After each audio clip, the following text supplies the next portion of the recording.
কবরে পড়ে আছে আজকে কত বছর, 1450 বছর। আমাগো স্বাভাবিক হিসাব করলেই তো বোঝা যায়। তাইলে যেই নাফরমান নবীজির জামানায় মারা গেছে, তার কবরে যে আজাব হইতেছে, তো এই আজাব তো চলতেছে আজকে 1500 বছর। তো আবু জেহেল মাটির উপরে জমিনে ছিল কয় বছর?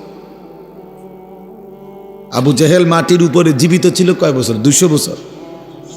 তো 60-70 বছর। তা এরকমের বেশি তো গড়ে 60-70 বছর হবে। তো 60-70 বছরে না মাটির উপরে ছিল, তো কবরে পড়েই তো আছে আজকে 1500 বছর। তো আরো কতদিন থাকতে হবে কে জানে। ইসরাফিল ফু দিবে, সেই পর্যন্ত তো আজাব কবরে। এই জন্য যেই কোনো বিবেকে ভাইয়া, আমাদের কবরের জিন্দিগি লম্বা, আখেরাত তো আছেই।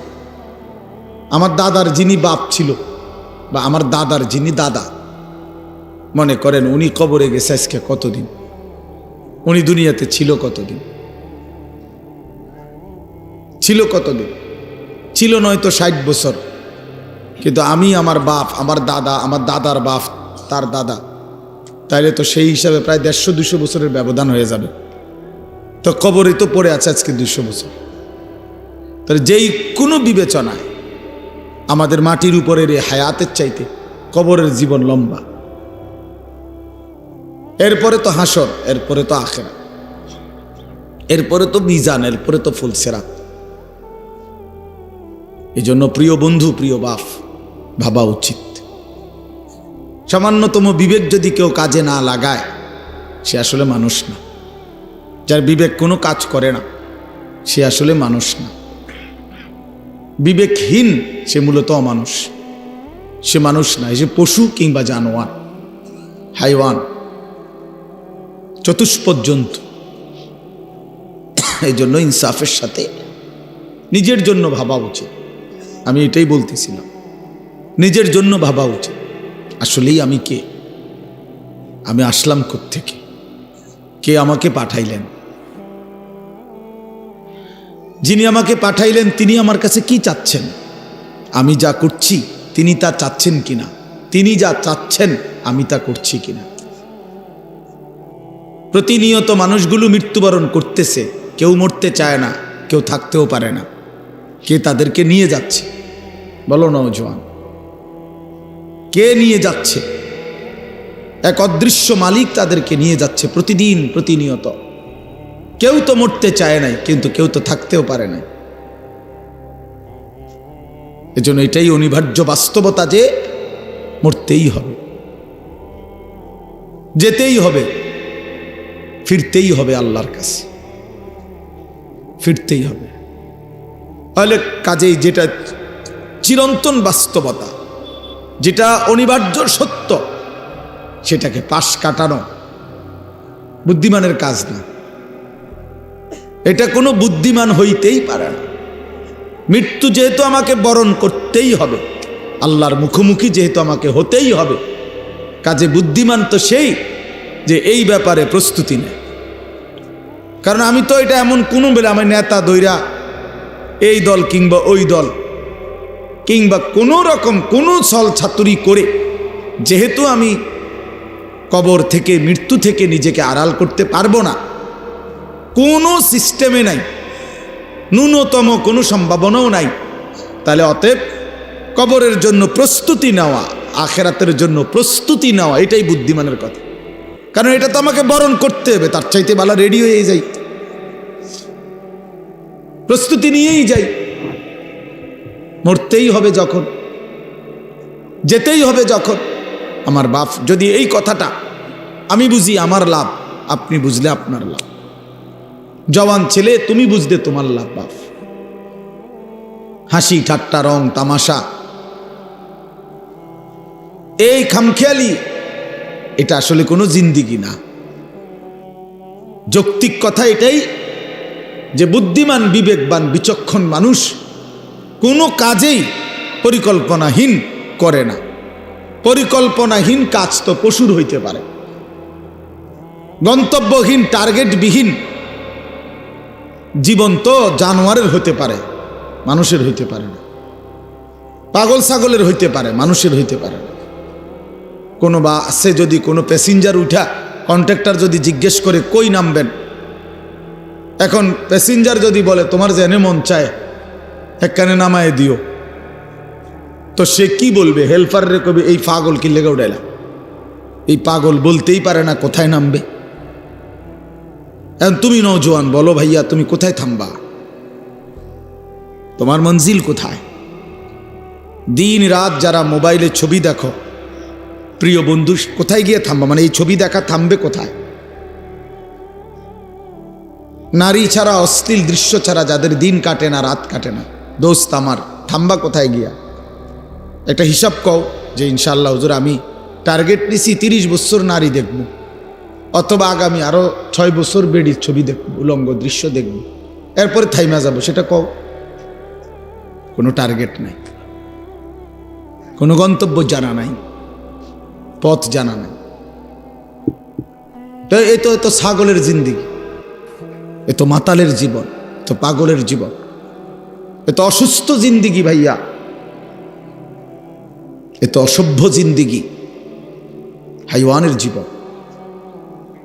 কোন সুদখোরকে জিজ্ঞাসা করেন, হারামখোর, অবৈধ উপার্জনকারী, ওজনে কম দেয়, কাস্টমারকে ঠকায়, মিথ্যা বলে, হারাম রোজগার করে, এই নাফরমান বাটফারকে জিজ্ঞেস করেন যে কখন থামবা?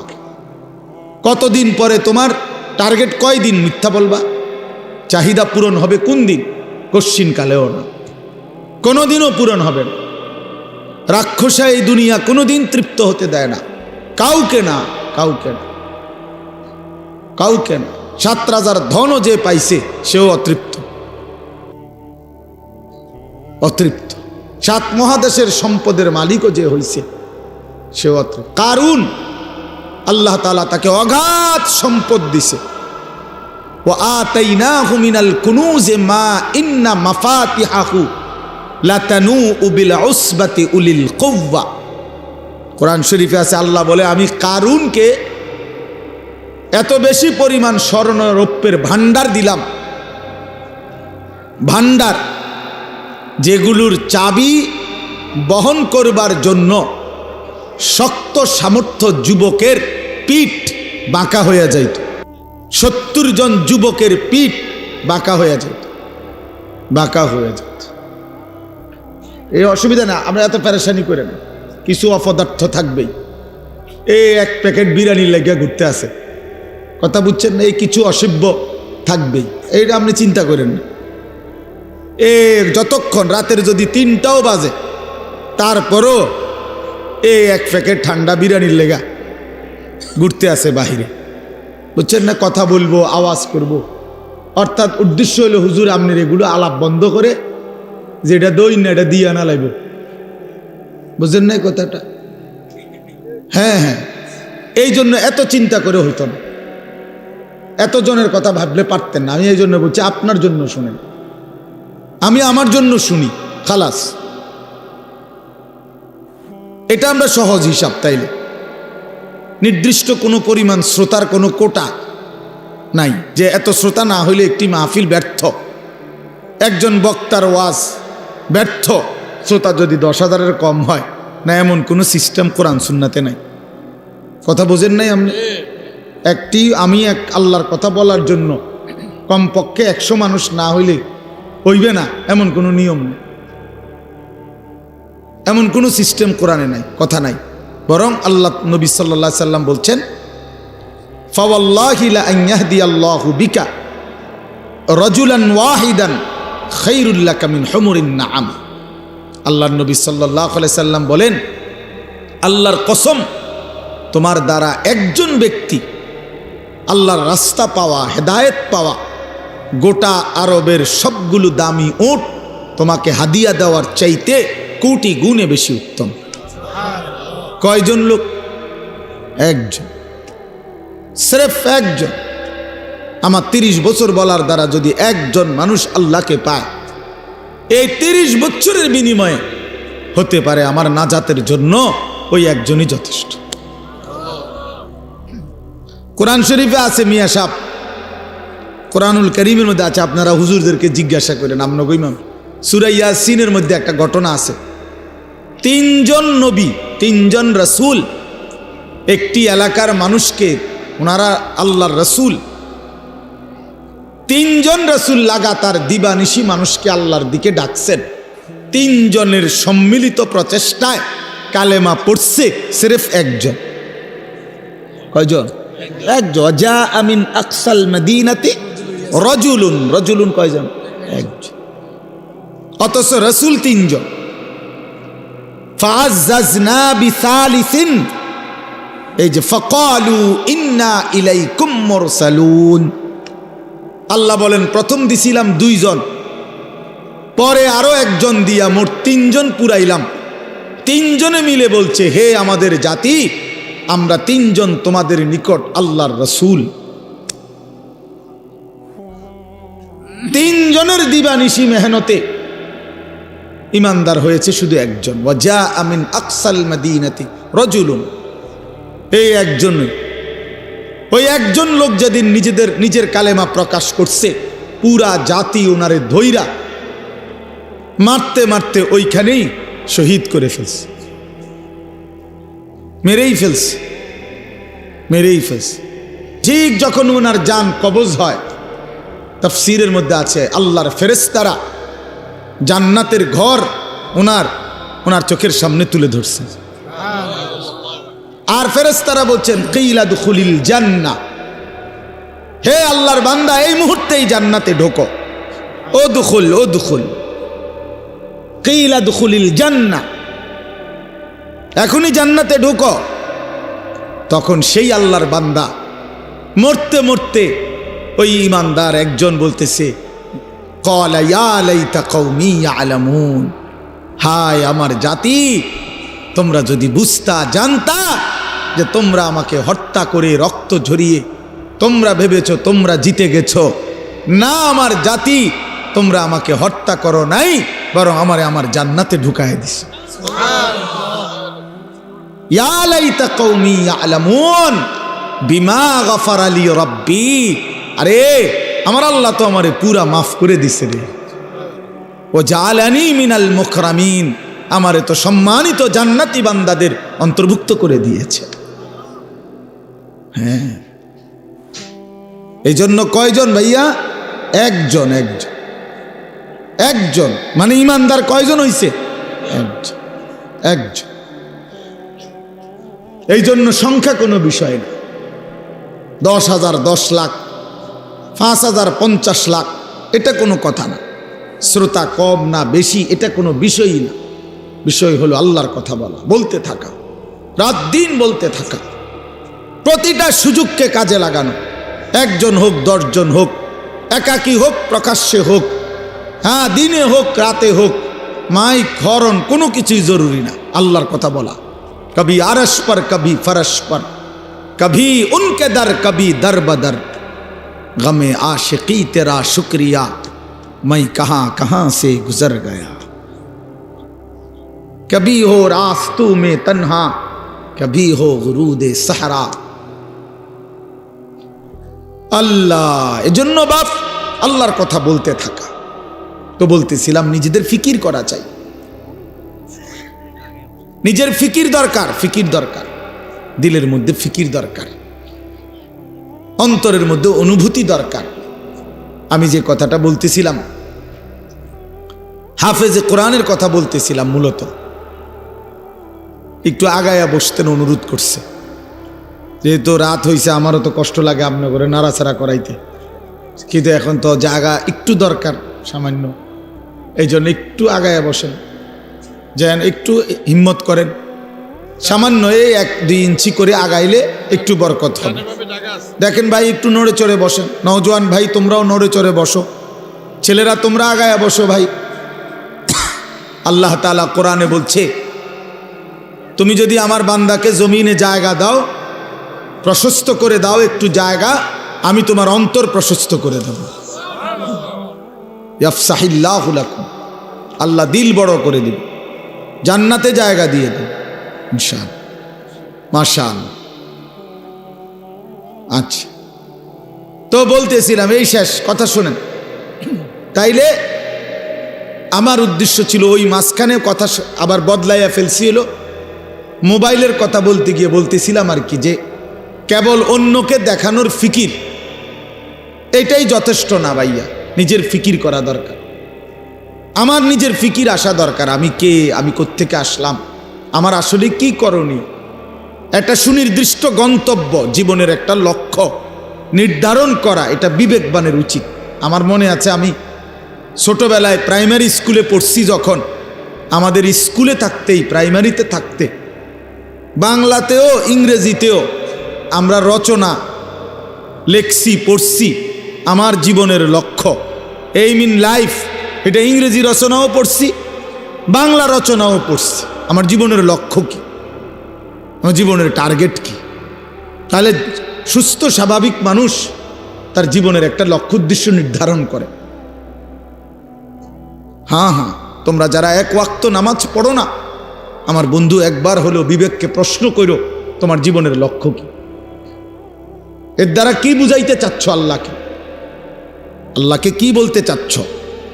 যে আল্লাহ, আপনি যে জাহান্নাম দিবেন, আপনি বলেছেন, আমি তার জন্য প্রস্তুতি নিচ্ছি। আপনি যে বলছেন কবরে আযাব দিবেন, কাউকে না কাউকে দিবেন, তো সেই ভাগ্যবানটা আমি হতে চাচ্ছি, সেই বদনসিব দুর্ভাগা আমি হতে চাচ্ছি। আপনি আমারই আযাব দিয়েন, আমারই আযাব দিয়ে দেখি আপনি কি করতেন পারেন। কোরআন শরীফে আছে, আল্লাহ তাআলা বলছে, আম আবরামু আমরান ফাইন্না মুবরিমুন। আল্লাহ বলছে, আমার নাফরমান বান্দা, তোমাকে আমি কি কি শাস্তি দেব আমি তা ঠিক করে নিয়েছি। আমার কবরে, হাসরে, জাহান্নামে আমি আল্লাহর আযাব থেকে কেমনে বাঁচবা, তুমি তোমার ব্যবস্থা করে নিও। আল্লাহ চ্যালেঞ্জ করছে কোরআন শরীফের আয়াত। আমার শাস্তি আমি রেডি রাখছি, তুমি কেমনে আমার থেকে বাঁচবা তুমি ঠিক করে নিও। কথা বললো না ভাই, একজন আরেকজন লোক হাসাহাসি করো না, ওই ছেলে বেটকায়ও না বেককলের মতো, বেউকুফ। অনেক ছেলে, কারো মানে কিছু আছে, কোনো কাজ হয় না দিলে, যেটাই বলবেন হে হের তামাশা, হ্যাঁ, হে ওর জিন্দিগি নিয়ে আছে। যদি বলেন তোমারে তো বলতেছে, ও হ্যাঁ, ও আমারে নি কয়, আমি তো এই ডকেরে। আফসোসের ব্যাপার, আসে আফসোসের। অনেক বড় বদনসিব যে নিজের নাফরমানির কথা বলেও, শুনলেও, মনে পড়লেও যার ভিতরে সামান্যতম কোনো অনুশোচনা জাগে না, তার চাইতে বড় লানত আর কিছু হইতে না। কমপক্ষে তো একটু অনুশোচনা, লজ্জিত অনুভূতি হওয়া উচিত, যাহা আমাকেই তো বলছে, আমি তো এমন। আল্লাহ আমাদেরকে বুঝ দান করেন। তাই জন্য বললাম, আল্লাহ তাআলা এটা বলছেন, বান্দা তোমারে আমি কি শাস্তি দেব তা ঠিক রেখেছি, তুমি কেমনে বাঁচবা তুমি ঠিক করো, তুমি ঠিক করো, তুমি আমার আযাব থেকে কেমনে বাঁচবা। ফাকাইফা তাত্তাকুনা ইন কাফারতুম ইয়াওমান ইয়াজআলুল বিলদানা শিবা।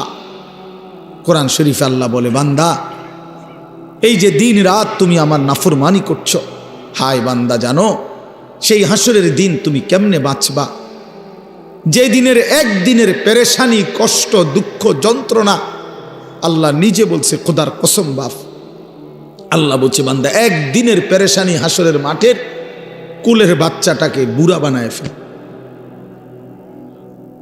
একদিনে ইয়াজআলুল বিলদানা শিবা, অর্থ হলো বাচ্চা বুড়া হয়ে যাবে একদিনে। একদিনেই মানুষ বলে না যে ভাই আমার এক সপ্তাহ টেনশনে চুল পাইকা গেছে, বুঝেন নাই কথাটা? এমন বিপদ গেছে ভাই আমার উপরে, এমন মুসিবত গেছে বলার মতো না। এই 15 দিনের মুসিবতে আমার চুল পাইকা গেছে, চুল পাইকা গেছে। এই জন্য বললাম আমাদের এটা ফিকির চাই। আমি এই জন্যই বলছি যে নিজের ফিকির করা দরকার।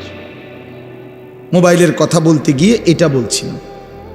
আচ্ছা যাই হোক, তো এরপরে ওই হাফেজে কোরআনের কথাটা শেষ করতে চাচ্ছিলাম যে আল্লাহ তাআলা কোরআনুল কারীমের মধ্যে বলছেন, আমি কোরআনকে হেফাজত করব, সংরক্ষণ করব কিয়ামত পর্যন্তের জন্য। এখন আল্লাহকে যদি আমরা প্রশ্ন করি যে মালিক আপনি যে বলছেন কোরআন সংরক্ষণ করবেন, হেফাজত করবেন, তো সংরক্ষণের পদ্ধতি কি কি হবে, এটা দুই একটা আইটেম বলেন। তো আল্লাহ তাআলা বলেন একটা অন্যতম পদ্ধতি হলো আমি যুগে যুগে আমি আল্লাহ আমার বান্দাদের মধ্য থেকে এমন কিছু দিল, এমন কিছু সিনা আমি নির্বাচিত করব, যেই সিনাগুলোতে আমি আল্লাহ আমার কোরআন জমা রাখব। এগুলো আমার বাছাই, এগুলো আমার বাছাই। সুম্মা আওরাসনাল কিতাবাল্লাযীনা ইসতাফাইনা মিন ইবাদিনা, কোরআন শরীফের আয়াত। আল্লাহ বলেন আমার কোরআনের জন্য আমি আমার কোটি কোটি বান্দাদের মধ্য থেকে কিছু বান্দাদেরকে আমি আল্লাহ নিজে বাছাই করেছি। ইসতাফাইনা, ইসতাফাইনা অর্থ আমি বাছাই করেছি। এক দেশ, এক জাতি, এক গ্রাম, এক মহল্লা, এক অঞ্চল থেকে আমি আল্লাহ তাআলা প্রতিদিন, প্রতি মুহূর্তে, প্রতি যুগে আমি কিছু আমার বান্দা আলাদা সিলেক্ট করি, পছন্দ করে নেই, বাছাই করে নেই। যেই দিলগুলো আমি আল্লাহ নিজেই বাছাই করেছি, এই দিলে আমি আমার কোরআন রাখব। এজন্য কোরআন শরীফে আছে মুমিনের দিলে, ইমানদারের দিলে কোরআন আল্লাহ জমা করে। হাফেজ সাহেব না, হাফেজ সাহেব, হাফেজ সাহেবে হাফেজ বানায় না, আল্লাহ তাআলা বানায়। হাফেজ সাহেবের হাতে অনেক ছেলে ভাগ্যও যায়, তাতে ভাগ্য কা বলেন, ভাগ্য যায় না? তাইলে সব ছেলে তো হাফেজ হয় না। আল্লাহ তাআলা কোরআনুল কারীমে স্পষ্ট বলছেন ইন্না আলাইনা জামআহু ওয়া কুরআনা, নিশ্চয়ই অন্তরের মধ্যে কোরআন বসিয়ে দেওয়া, জামআহু মানে জমা করা, এবং ওয়া কুরআনাহু এবং সেটাকে তেলাওয়াত করা। এই কুরআনাহু মানে হলো পড়া, তেলাওয়াত করা এবং অন্তরে জমা করে দেওয়া, উভয়টাই আমি আল্লাহ নিজের দায়িত্বে নিলাম। এটা আমি নিলাম। নাহলে 8 বছরের বাচ্চা আল্লাহর কোরআন পড়তে পারা এটা চারটিখানি কথা না। 10 বছরের বাচ্চা 30 পারা আল্লাহর কোরআন টানা বলতে পারে, এ খামখেয়ালি কথা না। এটা আল্লাহ তাআলার ফয়সালা, আল্লাহ তাআলার তৌফিক, আল্লাহর বাছাই, আল্লাহর মনোনয়ন, আল্লাহর পছন্দ, আল্লাহর দয়া, কারাম, ইহসান, মেহেরবানি, খোদার কসম কায়নাতের সর্বশ্রেষ্ঠ পাওয়া। গোটা পৃথিবী যদি কেউ 1012 পায়, গোটা দুনিয়া, আর আল্লাহর কোরআন যদি কেউ 1 আয়াত পায়, তো এটাই দামি, এটাই দাম। বাকি এটা বুঝবে সে, দিল আছে যার, আখেরাত চিনে যে। একই জিনিস সবাই কদর বুঝবে এমন কোনো জরুরি না, এমন কোনো জরুরি না, এমন কোনো জরুরি না। এজন্য বললাম প্রতিটা হাফেজে কোরআন আল্লাহর বাছাই। কার বাছাই বাপ? আল্লাহ। আর সেই মালিক আল্লাহ নিজেই হাসরের দিন যাকে তিনিই বাছাই করে হাফেজ আলেম কোরআন পড়নেওয়ালা বানাইছেন, তারে হাসরের ময়দানে আল্লাহ নিজেই ডাক দিয়ে স্পেশালি বলবেন ইউকালু লিসাহিবিল কোরআন।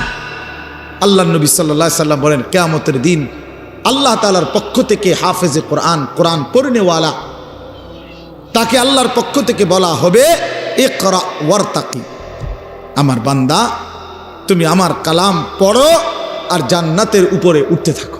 সুবহানাল্লাহ। ওয়ারাত্তিল কামা কুনতা তুরাত্তিলু ফিদ দুনিয়া, আর বলবেন আমার বান্দা আস্তে আস্তে পড়ো, সুন্দর করে পড়ো, তাড়াহুড়া কইরো না, ধীরে ধীরে পড়ো। তোমার লিফট আমি আল্লাহ অন করে দিছি, তুমি মাঝখান দিয়ে কোনো সুইচ বাটন টিপো না, তুমি কোনো টিপ দিবা না সুইচ, এটা উঠতেছে লিফট, এটা এটার মতোই উঠবে, তুমি শুধু পড়তে থাকো। আর তাড়াহুড়াও করো না, আস্তে আস্তে তার তিলের সাথে সুন্দরভাবে যত্ন নিয়ে মহব্বত দিয়ে তাজবিদ, মাখরাজ সব বিশুদ্ধ উচ্চারণ ঠিক রেখে তুমি ধীরে ধীরে পড়তে থাকো। তোমার লিফট অন করা আছে, এটা উঠতেছে উঠতেছে উঠতেছে, তো থামবে কখন, থামবে কোথায়? ফাইন্না মানজিলাতাকা ইনদা আখিরি আয়াতিন তাকরাউহা, তোমার তেলাওয়াত যেখানে গিয়ে শেষ হবে তোমার লিফট স্বয়ংক্রিয়ভাবে সেখানেই থেমে যাবে। ওইটাই তোমার মঞ্জিল, ওইটাই তোমার ঘর, ওইটাই তোমার ফ্ল্যাট, ওইটাই তোমার বাসভবন। হ্যাঁ, 30 পারা কোরআন শেষ করবা তো তুমি 6000-এর চাইতে বেশি তালা পার করে ওইখান থেকে হাত নাড়াইবা যে এই যে ভাই সাহেব আমি এখানে আছি, গ্রামবাসী দেখেন আমি এখানে আছি।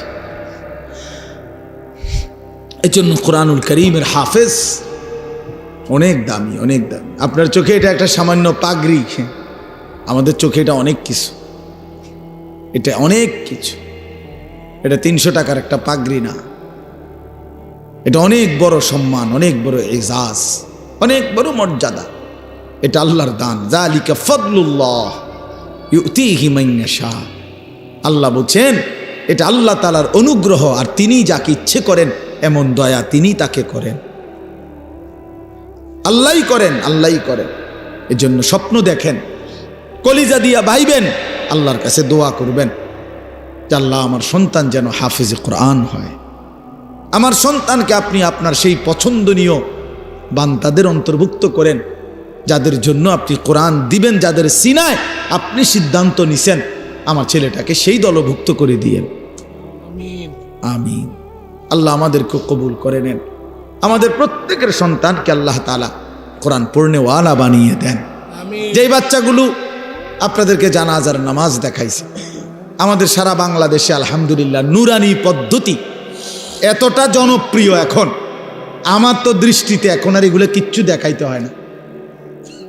আলহামদুলিল্লাহ এত বেশি মুসলমান চিনে এখন যে বাচ্চাকে দিন শিখাবে তো নুরানি পদ্ধতির চাইতে বিকল্প, এর চাইতে সুন্দর চমৎকার কিছু আছে আমার জানা নেই, আর এর চাইতে সুন্দর কিছু জানা নেই। এমন চমৎকার, এমন নিখুঁত উপস্থাপনা আর কোনোখানে নাই, কোনোখানে নাই। একটা একটা করে 3টা চাদর, কোনটা বিছাইলাম, কোনটা আগে দিলাম, কোনটা বামেরটা আগে ডানেরটা পরে, 3টা বান দিলাম, প্রথম বান মাথায়, এইভাবে নিখুঁত উপস্থাপনা এবং নিখুঁত চমৎকার সুন্দর বলা। নুরানি পদ্ধতির চাইতে আদর্শ পদ্ধতি, চমৎকার পদ্ধতি ছোট বাচ্চাকে দিন শিখানোর, কালেমা শিখানোর, ইসলাম শিখানোর, এর চাইতে আদর্শ কোনো সিস্টেম অন্য কারো কাছে নাই। আলহামদুলিল্লাহ। আমি মদিনা শরীফ মসজিদে নববীতে রাসূলুল্লাহ সাল্লাল্লাহু আলাইহি ওয়াসাল্লামের রওজায়ে আতহার যেখানে, সেই মদিনা শরীফে মসজিদে নববীতে মদিনার বাচ্চারা, ছোট ছোট বাচ্চারা মদিনা শরীফের এই মসজিদে নববীতেই মক্তব পড়ে। ফজরের পরে, আসরের পরে মক্তব আছে, ওইখানে অনেক উস্তাদ আছে, এ আলাদা আলাদা খুঁটির পাশে পাশে উস্তাদরা বসে, আর এই মদিনার সুন্দর সুন্দর ছোট ছোট বাচ্চাগুলা এগুলা পড়তে আসে। আমি অনেক সময় ওগুলোর লগে বসে বসে দেখি, এ হজ উমরায় গেলে তো আমি নিজে আপনার এরকম বাচ্চা, একবার এক বাচ্চারে বললাম তোমার বইটা দাও, এটা একটু আরবিতে, পায় দিচ্ছে না আমারে। আমি অনেকবার বললাম তোমার এটা দাও আমারে, আমি একটু দেখি। তো তার পাশের ছেলেটা হাসতে হাসতে বলতেছে ওটা ছিঁড়া, ছিঁড়া ছিঁড়া দেখে দেয় না, তুমি আমারটা নাও, ওরটা দিতে গেছি। এরপরে আমি ওই বাচ্চারটা নিলাম, এরপরে প্রথম পৃষ্ঠার দিকে খুলে দেখি এই বাচ্চাদের এই মদিনায় আরবে যে বইটা, কায়দাটা বাচ্চাদের মক্তবের, ওটার মধ্যে একবার স্পষ্ট বড় অক্ষরে লেখা আছে আল কায়দাতুন নুরানিয়া, নুরানি কায়দা। আমি পরে 4 রিয়াল দিয়া এটা কিনে আনছি, আমার কাছে আছে নুরানি কায়দা।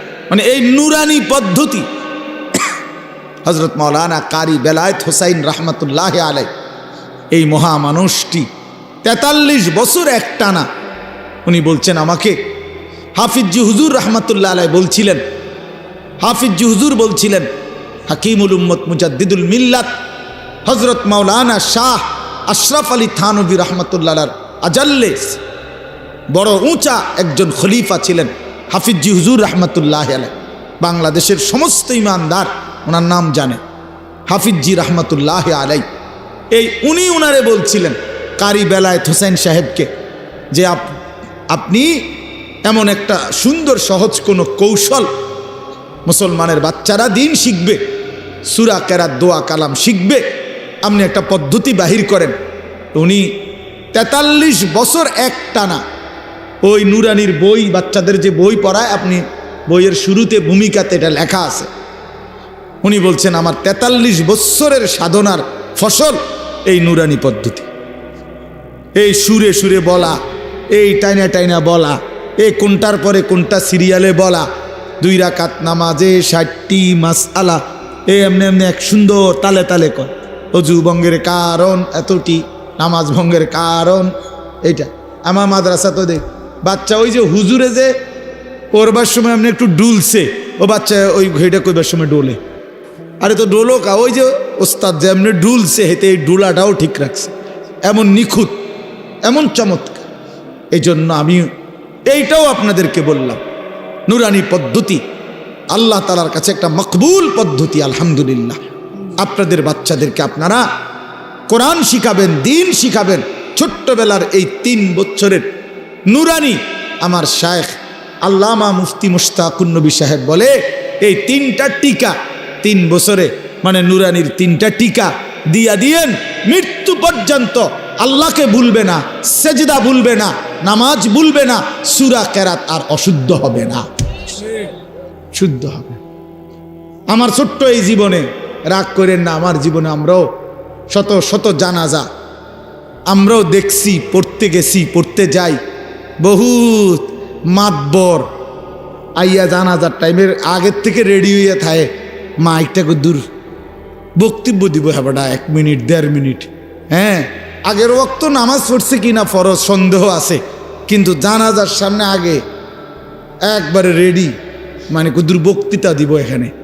আপনার এই বক্তৃতা দিতে গিয়ে কুল্লু নাফসিং যায়িকাতুল মাউত, এই বাচ্চা যে পড়লো, এইটা অনেকেই পড়ে, মানে এটা কয় আর কি, কইবার সময় যে ডক, এটার উচ্চারণ, হ্যাঁ আমি প্রায় আমার সাথে কেউ লোক হাসি, আমি দেখছো চান্দুর নামাজের কি দশা বুঝাই তো যায়। হ্যাঁ, তাই না, যে নামাজ পড়ে সূরা কেরাত যে কিচ্ছু হয় না, এ তো কুল্লু নাফসিন হুন্নেই বুঝা গেছে। আর কি তা, আর কি আপনার তো এইটা যে এই ডকের, আপনার তাব্বাতিয়াদা তো এরুমই, আপনার আত্মাহিয়াত মানে শতভাগ অশুদ্ধ, শতভাগ অশুদ্ধ। বদনসিব বেটা ওই মুসলমান, দুর্ভাগা বেটা, মন্দ কপাল, অভিশপ্ত এই জীবন মুসলমান। 60 বছরে, 50 বছরে, 40 বছরে এত বড় আসমান ও জমিন আল্লাহর ভোগ কইরা, এত বড় দুনিয়া ভোগ করে আল্লাহর দেওয়া কোরআন 4টা সূরা 5টা সূরা শুদ্ধ করে পড়তে পারে না, আত্তাহিয়াতুটাও পড়তে পারে না, দোয়ায়ে কুনুতটাও শুদ্ধ উচ্চারণ করতে পারে না। এই জিন্দিগি বদনসিব বেটা, দুর্ভাগা বেটা, দুর্ভাগা বেটা, এটা বেটা এই জিন্দিগি বাতের থালা ছাড়া আর কিচ্ছু না বেটা। এই জীবন কতক্ষণ হতন ছাড়া আর বাত খাউন ছাড়া আর পেশাব পায়খানা ছাড়া আর কিচ্ছু না বেটা, এটা বেটা। কিসের মুসলমান তুমি বেটা, কিসের মুসলমান তুমি? হ্যাঁ, 30 বছরও তোমার কলিজার মধ্যে এটা আসে নাই যে আমার আল্লাহর কোরআন শুদ্ধ করা দরকার? কি ডকের মুসলমান এটা? 60 বছরের বুড়ো হয়ে গেছে, আজও কোনোদিন কলিজার ভিতরে আসে নাই আল্লাহর কোরআন শুদ্ধ করা উচিত। বইয়া বইয়া সাদওয়ানে শুধু গপ মারে আর হুজুরদের বদনাম করে, অমুক হুজুরের আকিদা বালা না, অমুক হুজুরের আকিদারে কামড়াইছে। আপনার আকিদা একবারে সাদওয়ানে বাইয়া বাইয়া পড়তে আছে, একদম আপনার আকিদা। হ্যাঁ, বইয়া বইয়া বিড়ি খায় আর এনে গপ মারে বইয়া বইয়া, আর বেডির নাচ দেখে, টেলিভিশন দেখে, আর হুজুর ঠিক করে অমুক হুজুরের আকিদা বালা না, তাইনের আকিদা বালা। বিড়ি খান না, এটা কোন আকিদা? এটা বিড়ি খানা, এটা কি আকিদা? সুন্নি আকিদা না ওয়াহাবি আকিদা? কিতা এটা বিড়ি খানা? এটা কোনটা পড়ছে? কি সুন্নি জমাতে পড়ছে না ওয়াহাবি জমাতে পড়ছে? কোনটা? কথা বলেন না কেন? এটা কোনটা? হ্যাঁ, আপনি আকিদা টোয়াইতে নাইছেন, আপনি কি বোঝেন মিয়া? আকিদা মিয়া কি বুঝেন আপনি? আজ পর্যন্ত এই দুর্গন্ধযুক্ত বিড়ি এটাই ছাড়তে পারেন নাই। এবারটা শিখায় আকিদা, অমুকের আকিদা বলে বালান, আমার অমুকের আকিদা বালান। আপনি তো শরীরে গন্ধের কারণে কাছে যাওয়া যায় না, আপনার দুর্গন্ধ। ওটা আকিদা ঠিক করে। চা দোকানে টেলিভিশন চা আগ করলে গালি দেয়, কথা কইলে গালি ছাড়া কথা বলতে পারে না। কি আশ্চর্য মুসলমান, অবাক করা মুসলমান। বিড়ি সিগারেট একটি দুর্গন্ধ জাতীয় নিকৃষ্ট বস্তু। আল্লাহ নবী সাল্লাল্লাহু আলাইহি সাল্লাম ইন্তেকাল পর্যন্ত কোনোদিন দুর্গন্ধ নবী পছন্দ করতেন না। যিনি কাঁচা পেঁয়াজের গন্ধ পছন্দ করতেন না, কাঁচা রসুনের গন্ধ নবী পছন্দ করতেন না, নবীজি ঘামের দুর্গন্ধ পছন্দ করতেন না। আল্লাহ নবী সাল্লাল্লাহু আলাইহি সাল্লাম যখন হাঁটতেন ওই জায়গাটা, রাস্তাটা পুরা মেশক আম্বরের ঘ্রাণ হয়ে যাইত। তার পবিত্র দেহ থেকে ঘাম ঝরিলে সেটা আতর হিসাবে সাহাবায়ে কেরাম ব্যবহার করত। এত পবিত্র, এত সুঘ্রাণ। নবীজি বলতেন, তিনটা জিনিস দুনিয়াতে আমার সবচেয়ে প্রিয়, একটা হলো আতর, 1 নাম্বার সুগন্ধি, আত্মীব। 1 নম্বরে নবীর ভালোবাসার বস্তু ছিল সুগন্ধি, আতর। আল্লাহ নবী সাল্লাল্লাহু আলাইহি সাল্লাম, আমি এইমাত্র আমার হারিস ভাই আমার আতর নিচে এখন মানে দিছি, এখন ওনার ওই যে বয়ান করলো, আমার বন্ধু দোস্ত মানুষ, আমি আতর লাগাইতেছি, ওই যে চমৎকার গ্রান, আমি নেন আমাদের হাদিয়া দিলাম, এই যে এখন দিয়ে আয়া পড়ছি পকেটেরটা। তো বলতেছিলাম যে আল্লাহ নবী সাল্লাল্লাহু আলাইহি সাল্লামের সবচেয়ে প্রিয় বস্তু ছিল আতর, যিনি কখনোই দুর্গন্ধ পছন্দ করতে পারতেন না। এই মুসলমান, এই দুর্গন্ধওয়ালা, এই বিড়ির গন্ধওয়ালা মুখ নিয়া সেই নবী যিনি চিরদিন সুগন্ধিময় ছিলেন, তার সামনে কেমনে দাঁড়াইবেন সুপারিশের জন্য? লজ্জা করবে না? হ্যাঁ, শরম করবে না? ফেরেশতা যদি ধাক্কা মারে, সর বেড়া আনতে বেড়া, বিড়ির গন্ধে কাঁচাই না, সর, তোর আবার কি সুপারিশ বেড়া? তখন কি বলবেন? তখন কি বলবেন বলেন? ইনসাফ করে বলেন। এজন্য ছেড়ে দেন দুর্গন্ধময় এই বস্তু।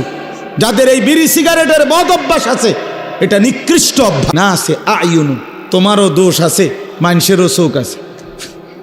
তোমারও কি আছে? দোষ আছে। মানুষেরও কি আছে? চোখ আছে। মানুষ চিনতে ভুল করে না। এজন্য দয়া করে, নাফরমান হিসাবে পরিচিত সুদখোর, ঘুষখোর, হারামখোর, জেনাকারী, বেবিচারী, বেপর্দা, অসভ্য, এই নামে পরিচিত হওয়া, এটার চাইতে ঘৃণা, লজ্জা আর কি হতে পারে বাপ? এই জন্য আমি অনুরোধ করি, এবারের রমজানকে টার্গেট করে আমরা গুনাহ ছেড়ে দেই। বলেন ইনশাআল্লাহ বরকত হবে। একটাবার হিম্মত করিলে, সাহস করিলে ইনশাআল্লাহ। মোমেন হারে না, মোমেন হারে না। কোনো সময় পৃথিবীতে ইমানদার হারে নাই, এটা জানেন? এই 1450 বছরের ভিতরে ইমানদার কখনোই হারে নাই। পৃথিবীর কোনো যুদ্ধে, পৃথিবীর কোনো কাফের দুশ্মনের মোকাবেলায় ইমানদার কখনোই হারে নাই। কি হইছে? যতবারই রক্ত ঝরছে, যতবারই শহীদ হইছে, যতবারই মোমেনের খুন ঝরছে, সময়ের ব্যবধানে সেখানেই কালেমার পতাকা উঠছে। এটাই চিরসত্য। মোমেনের খুন বৃথা যায় না, শহীদের রক্ত বৃথা যায় না, যেতেই পারে না। এটা সিস্টেমে নাই। এই রক্ত পবিত্র রক্ত, শাহাদাতের রক্ত পবিত্র রক্ত। যে জমিন রক্ত চুষেছে শহীদের, সে জমিনে কালেমার পতাকা উড়বেই। এজন্য গাজা, ফিলিস্তিন বিজয় হবেই। এখানে কালেমার পতাকা উড়বেই। ইসরায়েলের কুত্তারা হেরে যাবেই। ইতিমধ্যে হেরে গেছে অর্ধেক। এখন তো যুদ্ধবিরতি।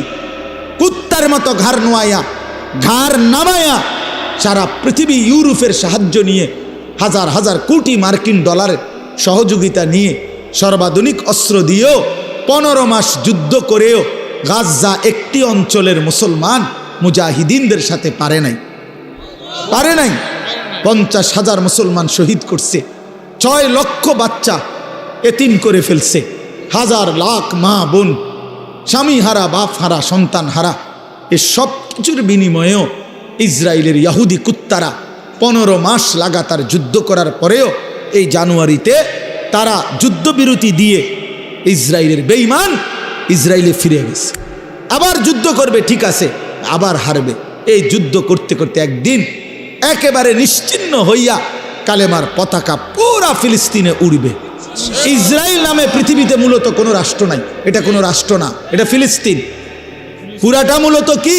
ফিলিস্তিন। ফিলিস্তিন জন্য নওজোয়ান, ইনশাআল্লাহ তুমি যদি চরিত্রবান হও, সেজদাওয়ালা হও, খোদার কসম একদিন ফিলিস্তিনে তুমি যাইবা ইনশাআল্লাহ। সারা পৃথিবীর বেঈমানের বিরুদ্ধে তোমরা লড়বা ইনশাআল্লাহ। ইনশাআল্লাহ দেখো তুমি হিম্মত করো। আল্লাহ তাআলা মুসলমানকে বানাইছেন শুধু মিরপুরের লাগিয়া না। আল্লাহ তাআলা তোমারে শুধু ব্রাহ্মণপাড়ার জন্য বানায় নাই, আল্লাহ তোমারে বুড়িচংয়ের জন্য বানায় না, উখরিজাত লিন্নাস, গোটা বিশ্ব মানবতার জন্য বানাইছেন। হ্যাঁ, ইমানদার কালেমার পতাকা উড়াবে পৃথিবীর এই প্রান্ত থেকে ওই প্রান্তে, ওই প্রান্ত থেকে ওই প্রান্তে। সারা জাহাঁ হামারা, चीन व अरब हमारा, हिंदू सिता हमारा, मुस्लिम है हम वतन है सारा जहां हमारा। मुसलमान सारा पृथिवी आमार, सारा पृथिवी आमार, सबटा आमार मालिकेर तो आमार। एजন্য আমরা ইনশাআল্লাহ রমজানকে টার্গেট রেখে চরিত্র ভালো করি, গুনাহ বাপ থেকে 5 ওয়াক্ত নামাজ, রমজানের 20 রাকাত তারাবি, ইফতার, সাহরি, শেষ দশকের এতেকাফ, শবে কদরের তালাশ, প্রতিদিন দোয়া, কান্নাকাটি, কোরআনুল করিমের তেলাওয়াত, জিকির তেলাওয়াত।